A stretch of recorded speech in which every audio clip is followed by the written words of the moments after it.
Hey everyone, welcome to my channel. I hope you all are doing well. So आज के इस video lecture के अंदर हम क्लास 12th की जो फिज़िक्स है उसकी सीरीज़ स्टार्ट करने जा रहे हैं आज से। तो हमारा जो चैप्टर नंबर 1 रहेगा वो इलेक्ट्रिक चार्जेस एंड फील्ड है। तो या स्टार्ट करते हैं आज का सेशन।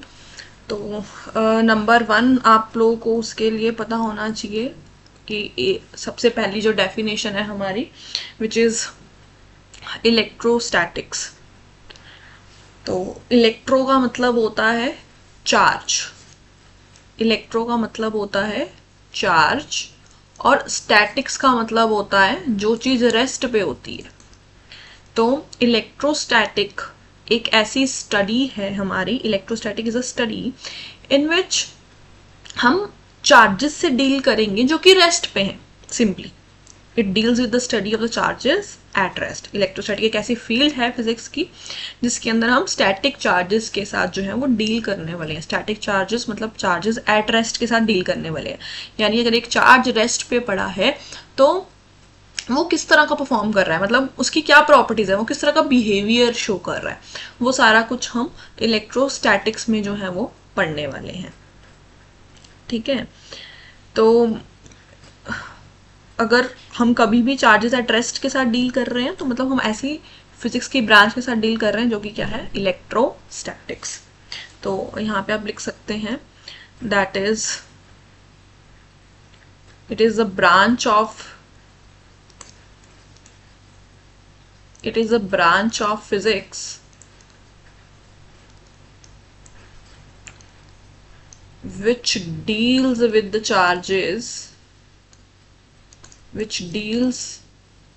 charges at rest। ठीक है, सिमिलरली अगर मैं इलेक्ट्रोडायनेमिक्स की बात करूं तो इसमें क्या है, इलेक्ट्रो मतलब अगेन चार्ज, ठीक है, एंड डायनेमिक्स मतलब मोशन, डायनेमिक मतलब मोशन। तो इलेक्ट्रोडायनेमिक्स जो है it deals with the study of the charges, ये भी चार्जेस की स्टडी के साथ ही जो है वो डील करती है। बट जब चार्जेस हमारे पास मोशन में होते हैं, जब चार्जेस जो हैं वो मूव कर रहे होते हैं तो वो किस तरह का बिहेवियर शो करेंगे, ये हमें इलेक्ट्रोडायनेमिक्स बताती है। ठीक है, सो अब आप लोग का क्वेश्चन ये होना चाहिए कि यार ये क्या है, अब ये चार्जेस जिसकी हम बात कर रहे हैं वो क्या है, वो एक्चुअल में आते कहाँ से है, क्या है ये चार्जेस। ठीक है, तो जैसा कि आप लोगों को एटम की स्ट्रक्चर के बारे में पता है कि हमारे पास जो एटम है वो कुछ इस तरह का स्ट्रक्चर होता है कि सेंटर में न्यूक्लियस होता है। न्यूक्लियस जो है हम उसको पॉजिटिव चार्ज का कंसीडर करते हैं, वेयर एज उसके अराउंड जो है वो इलेक्ट्रॉन रिवॉल्व कर रहे होते हैं जिसको हम नेगेटिव चार्ज का जो है वो कंसीडर करते हैं। और जो न्यूक्लियस है उसके अंदर न्यूट्रॉन प्लस प्रोटॉन दोनों होते हैं। प्रोटॉन जो है वो पॉजिटिव चार्ज होता है, न्यूट्रॉन जो है वो न्यूट्रल चार्ज होता है, और जो इलेक्ट्रॉन है it is of the negative charge. तो हमारे पास ये बेसिक स्ट्रक्चर हमें एटम से पता चली है। ठीक है, तो there are two type of charges, there are two type of the charges. हमारे पास क्या है, दो तरह के चार्जेस होते हैं। One is the positive charge, other one is the negative charge. तो जो पॉजिटिव चार्ज होता है वो हमें प्रोटॉन से मिलता है, वेयर एज जो नेगेटिव चार्ज होता है वो हमें इलेक्ट्रॉन से मिलता है। ठीक है, positive charge proton, negative charge electron. जो पॉजिटिव चार्ज होता है प्रोटॉन, इसका जो वैल्यू होता है वो 1.6 इंटू 10⁻⁻19 कूलम होता है, whereas coulomb, C is the coulomb, unit of the charge is coulomb. जैसे लेंथ का यूनिट मीटर सेंटीमीटर में लेते हैं, वैसे ही चार्ज का भी अपना यूनिट होता है जिसको हम कूलम बोलते हैं। सिमिलरली अगर मैं इलेक्ट्रॉन की बात करूं तो इसके पास भी सेम ही मैग्नीट्यूड का चार्ज होता है, 1.6 into 10⁻⁻19 coulomb. But because electron is negative charge तो यहाँ पे हमारे पास नेगेटिव आ जाएगा, और proton is a positive charge तो उसके आगे हमारे पास क्या आ जाएगा, पॉजिटिव आ जाएगा। तो मतलब इनका मैग्नीट्यूड सेम रहता है, बट क्योंकि इनका जो नेचर है वो अलग है तो हमें पॉजिटिव प्रोटॉन के आगे पॉजिटिव लगाना पड़ता है और इलेक्ट्रॉन के चार्ज के आगे हमें नेगेटिव लगाना पड़ता है। ठीक है, नाउ अब इनका मास भी होता है तो हमें इनके मास के बारे में भी जो है वो पता होना चाहिए। ठीक है, so the mass of the proton, mass of the proton mp is equals to 1.6 into 10 raised to power minus 27 kgs. These are the values जो कि आप लोग को पता होनी चाहिए. Whereas अगर हम mass of electron की बात करें तो वो 9.1 into 10 raised to power minus 31 kgs होता है, which is very very less than as compared to the proton. ठीक है, तो अब इन दोनों में ज्यादा हैवियर कौन रहेगा? वो रहेगा प्रोटॉन रहेगा. ठीक है, तो अगर हमारे पास प्रोटॉन का जो मास है वो ज्यादा है तो उसकी काइनेटिक एनर्जी भी ज्यादा होगी, क्योंकि kinetic energy is equals to half mv². तो अगर मास ज्यादा है जिसका, उसकी काइनेटिक एनर्जी भी क्या होगी? ज्यादा होगी. सिमिलरली उसका जो मोमेंटम है वो भी क्या? ज्यादा होगा, क्योंकि momentum is equals to p into mv. Mass ज्यादा, मोमेंटम ज्यादा, मास ज्यादा, काइनेटिक एनर्जी ज्यादा. तो जो प्रोटॉन है उसका मास और उसका काइनेटिक एनर्जी और मोमेंटम दोनों ही इलेक्ट्रॉन से क्या होते हैं? ज्यादा होते हैं. आप यहाँ पे देख सकते हैं कि हमारे पास यहाँ पे दो तरह के चार्जेस दिखाए गए हैं, which is the positive charge and the negative charges. Positive charges आपस में रिपल्शन का फोर्स शो कर रहे हैं, रिपल्शन का फोर्स शो कर रहे हैं. वेयर एज दो नेगेटिव चार्जेस भी आपस में रिपल्शन का फोर्स शो कर रहे हैं, मतलब एक दूसरे से दूर जा रहे हैं.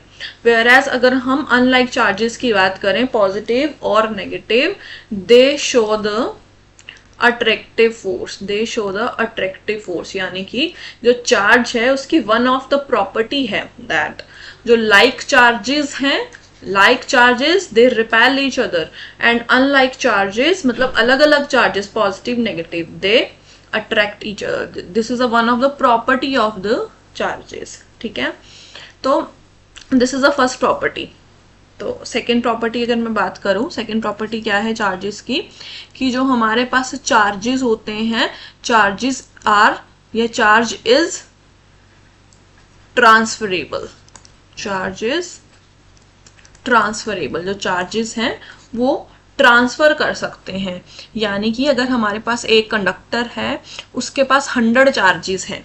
लेट्स सपोज कि हमारे पास एक कंडक्टर है, उसके पास 100 चार्जेस हैं. ठीक है, अगर मैं इसको कनेक्ट कर दूं एक ऐसे कंडक्टर के साथ जिसके पास 0 चार्जेस हैं, अगर मैं इसको कनेक्ट कर दूं एक ऐसे कंडक्टर के पास जिसके पास 0 चार्जेस हैं, तो सिंपल सी बात है, दोनों में से ज्यादा पावरफुल 100 कूलम वाला है. तो क्या होगा? जो 100 कूलम के चार्जेस हैं वो ट्रांसफर होना शुरू हो जाएंगे 0 कूलम के चार्जेस, क्योंकि कोई भी चीज हायर से लोअर में जाती है, कोई भी चीज हायर से लोअर में जाती है. ये हम लोग थर्मोडायनेमिक्स में पढ़ते हैं. जैसे अगर हम हमारे घर की ही बात करें, नॉर्मल सा एग्जांपल लूं, हमारे घरों में टंकी लगी होती है, उसमें पानी होता है ना. अगर हम कोई भी टैप ऑन करते हैं तो पानी अपने आप नीचे आ जाता है, हमें ऐसा कुछ बाहर से एक्सटर्नल चीज देने की जरूरत नहीं पड़ती है ना, क्योंकि टंकी जो है वो ऊपर है, हायर पोटेंशियल पे है. वेयर एज जो टैप्स हैं वो नीचे हैं, लोअर पोटेंशियल पे है, तो ऊपर से पानी नीचे इजिली आ जाता है. वेयर एज अगर हमें वही पानी नीचे से ऊपर भेजना है, यानी कि मोटर को मतलब अगर हम अपनी टंकी को भरते हैं, मोटर चला के भरते हैं ना, तो लोअर से हायर पे चीजें अपने आप नहीं जाती हैं, हायर से लोअर पे अपने आप आती हैं, क्योंकि नीचे से पानी हमें टंकी में भरने के लिए मोटर का यूज करना पड़ता है ना, एक्सटर्नल यूज करना पड़ता है. तो वही चीज है कि हायर पोटेंशियल से लोअर पोटेंशियल में चीजें अपने आप आती हैं, वेयर एज लोअर से हायर में अपने आप नहीं आती. तो चार्ज इज ट्रांसफरेबल. मैं ये बताना चाह रही हूँ कि अगर 100 कूलम हमारे पास चार्ज है तो जो चार्ज जो है बड़ी ही इजिली इसे 0 कूलम के पास चला जाएगा. 0 कूलम मतलब where there is no charge, धीरे धीरे क्या है, चार्ज जो है वो ट्रांसफर होना शुरू हो जाएगा. This is the second property of the charges. अगर मैं थर्ड प्रॉपर्टी की बात करूं, थर्ड इज, वो कह रहे हैं कि charge is conserved. Charge is conserved, जो चार्ज है हमारे पास वो है कंजर्व्ड है. इफ वी हैव, इसका क्या मतलब हुआ, if we have 3 bodies A, B and C. A body पे 20 कूलम का चार्ज है, B बॉडी पे 30 कूलम का चार्ज है एंड C बॉडी पे 0 कूलम का चार्ज है. अगर मैं इन तीनों बॉडीज को एक बॉक्स में बंद कर दूं, ठीक है, मैंने क्या किया, इन तीनों को एक बॉक्स में बंद कर दिया, तो और मैंने क्या किया, इनको शेक किया, इस बॉक्स में डाल के मैंने क्या शेक किया. शेक करने के बाद मैंने इन चार्जेस को बाहर निकाल लिया. तो मैंने क्या देखा कि A बॉडी के ऊपर 10 कूलम का चार्ज रह गया था, B बॉडी के ऊपर 20 कूलम का चार्ज आ गया था और C बॉडी के ऊपर अगेन 20 कूलम का चार्ज आ गया था. तो मैं ये कहना चाहती हूँ कि चार्ज कंजर्व्ड रहता है, टोटल चार्ज रिमेन्स कांस्टेंट. अगर मैं इसको कैलकुलेट करूँ 30, 50 कूलम अगर शेक करने के बाद चार्ज ट्रांसफर हुआ है एक बॉडी से दूसरे बॉडी पे, वो तो हुआ ही है, बट चार्ज कंजर्व्ड रहा। देखो इन टोटल इसका भी क्या रहा, 50 कूलम ही रहा। दैट मीन्स जो चार्ज है वो क्या है, कंजर्व्ड है, charge is conserved. This is the third property. Next हमारे पास है fourth property, which is charge is quantized, which says that charge is quantized. जो चार्ज है वो क्वांटाइज्ड है। इसका क्या मतलब हुआ, जैसे कि हमें पता है कि जो चार्ज की वैल्यू है वो क्या रहती है, in magnitude 1.6 into 10⁻⁻19 coulomb. Means जो चार्ज है उसको हम फ्रैक्शन में ट्रांसफर नहीं कर सकते। दैट इज हम ऐसा नहीं कर सकते कि 1/2e का चार्ज हमने ट्रांसफर कर दिया या 3/2e का चार्ज हमने ट्रांसफर कर दिया। 1 चार्ज ट्रांसफर हो सकता है, 2 चार्ज ट्रांसफर हो सकता है, 3 चार्ज ट्रांसफर हो सकता है, मतलब ऐसे इंटीजर मल्टीपल हो सकते हैं। तो दैट मीन्स हम चार्ज को अपनी मर्जी से ट्रांसफर नहीं कर सकते, उसके लिए कुछ कंडीशन है ना, कि चार्ज जो है वो क्वांटाइज्ड है, which is given by the formula q is equals to n into e, where n is the integer not a half integer। ये बड़ी इंपॉर्टेंट इक्वेशन है, इसके ऊपर न्यूमेरिकल्स पूछा जा सकता है। ठीक है, this is the first equation of this particular chapter. ठीक है, यहाँ से हमें पता चला क्वांटम मैकेनिक्स यहाँ से शुरू हुई है हमारी। चलो वो तो एक आगे का कॉन्सेप्ट है, बट हाँ, तो Q is equals to n e, यानी कि जो चार्ज है it is quantised, charge quantised है।